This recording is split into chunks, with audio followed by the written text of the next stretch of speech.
pagi jemaat yang dikasihi Tuhan. Kembali lagi dengan saya Fatah Gunung Payung. Apa kabar Bapak Ibu Saudara-saudari sekalian? Selalu dalam keadaan sehat dan diberkati Tuhan. Bapak Ibu Saudara-saudari yang dikasihi Tuhan, mengawali aktivitas hari ini, mari kita merenungkan firman Tuhan secara bersama-sama. Namun sebelum itu, mari kita satu di dalam doa. Kita berdoa. Terima kasih Tuhan untuk kehidupan kami di pagi hari ini. Kalau kami boleh bangun dalam keadaan tubuh yang sehat dan kuat, dan kalau kami bangun dalam keadaan tubuh yang lemah dan sakit, kami tetap percaya Tuhan, kuasa Tuhan menyertai seluruh kehidupan kami semua. Tuhan mengawali seluruh aktivitas kehidupan di hari ini, kami mau melandasinya dengan firman di pagi hari. Oleh itu, biarlah roh Tuhan yang ada pada kami bekerja dalam hati dan pikiran kami, supaya kami dapat memahami, mengerti firman yang akan kami renungkan di pagi hari ini, dan kami mau melakukannya dengan sungguh-sungguh. Terima kasih banyak Tuhan Yesus, bersabdalah karena kami siap untuk mendengarkan firman-Mu. Amin. Jemaat yang dikasihi oleh Tuhan Yesus Kristus, hari ini pembacaan kita terambil dari Kisah Para Rasul 7, ayatnya yang ke-35 sampai ayatnya yang ke-38. Kisah Para Rasul pasal 7 ayat 35 sampai ayatnya yang ke-38. Dan diberikan tema menjadi utusan Tuhan. Dan fokus perenungan kita di pagi ini terambil dari ayatnya yang ke-35 yang berbunyi demikian. Musa ini yang telah mereka tolak dengan mengatakan, "Siapakah yang mengangkat engkau menjadi pemimpin dan hakim?" Musa ini juga telah diutus oleh Allah sebagai pemimpin dan penyelamat oleh malaikat yang telah menampakkan diri kepadanya di semak duri itu. Demikian pembacaan firman Tuhan. Haleluya. Jemaat yang dikasihi oleh Tuhan Yesus Kristus, khotbah Stefanus diteruskan dengan kisah Musa yang ditolak. Mengapa Musa ditolak? Padahal melalui Musa Allah melakukan berbagai perkara besar untuk menyelamatkan mereka dari perbudakan di Mesir. Penolakan mereka sebenarnya ditujukan kepada Allah. Mereka menolak Allah sebagai pemimpin yang sejati. Begitu mudah mereka melupakan kedahsyatan Allah ketika menolong mereka dari bangsa Mesir.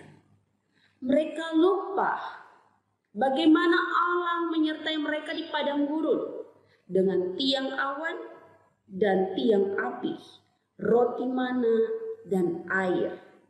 Mereka menuduh Musa memimpin mereka keluar dari Mesir dengan tujuan membunuh mereka di padang gurun.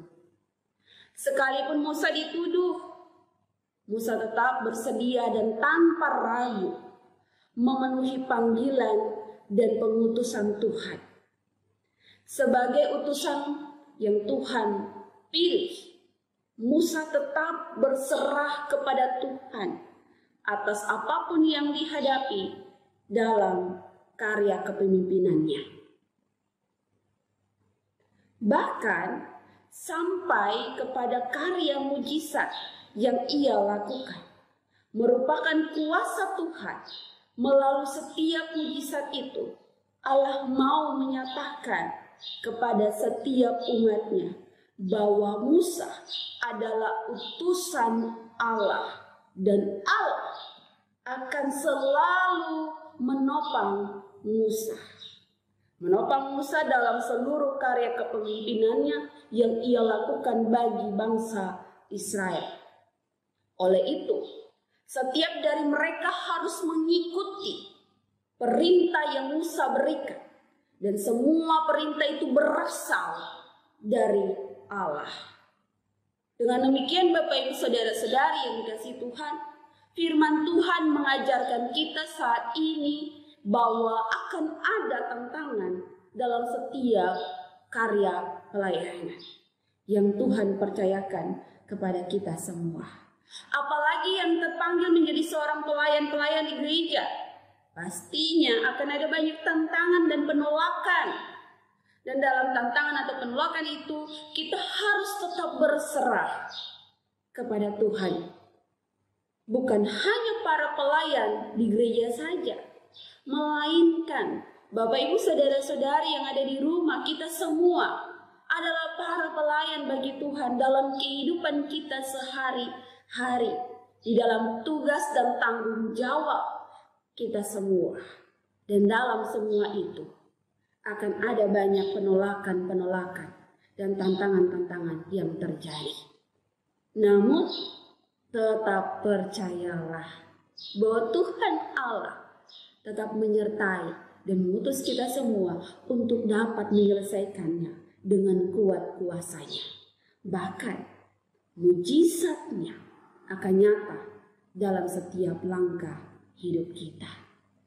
Kemudian Bapak Ibu saudara-saudari, apa yang juga kita pelajari saat ini adalah jadilah pribadi yang TTS,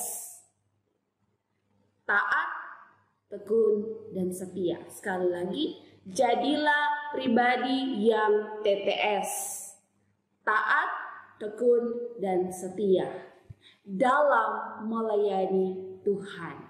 Itulah yang Musa tunjukkan bagi kita saat ini, yang dimana Stefanus juga belajar menjadi pribadi yang taat, tekun, dan setia.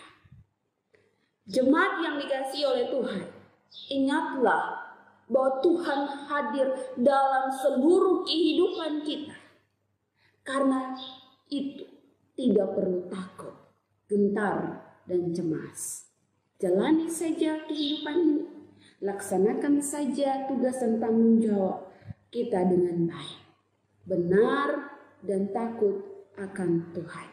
Dengan cara yang demikian, maka kehadiran kita akan menyatakan hormat dan kemuliaan nama Tuhan, serta memimpin diri kita dan orang lain agar menyatakan karya keselamatan yang Tuhan sudah berikan dalam hidup kita. Dengan demikian, mari Bapak Ibu yang dikasihi Tuhan, renungkanlah firman Tuhan ini dengan sungguh-sungguh. Biarlah kita melakukannya dalam kehidupan kita dari hari lepas hari. Tuhan Yesus memberkati. Amin. Jemaat yang dikasihi Tuhan, mengakhiri renungan kita di pagi hari ini dan mengawali seluruh aktivitas hidup kita, mari kita satu di dalam doa. Pujian syukur kami naikkan di hadapan hadirat Bapa, karena di pagi hari ini kami boleh dibangunkan dengan tubuh yang sehat dan kuat, bahkan dalam keadaan tubuh yang lemah dan sakit. Kami tetap percaya bahwa kasih Tuhan tetap memelihara hidup kami semua. Untuk itu Tuhan, kami sudah mulai merenungkan firman-Mu. Ajarkanlah kami untuk melakukannya dengan sungguh-sungguh. Kami akan berkarya dalam kehidupan kami masing-masing pribadi, dalam setiap pengutusan-pengutusan yang Tuhan sudah berikan dalam kehidupan kami semua. Terima kasih banyak Bapa. Kami melandasi seluruh kehidupan aktivitas kami di hari ini hanya di dalam nama Bapa, Anak, dan Roh Allah yang Kudus. Terpujilah Tuhan, haleluya. Amin.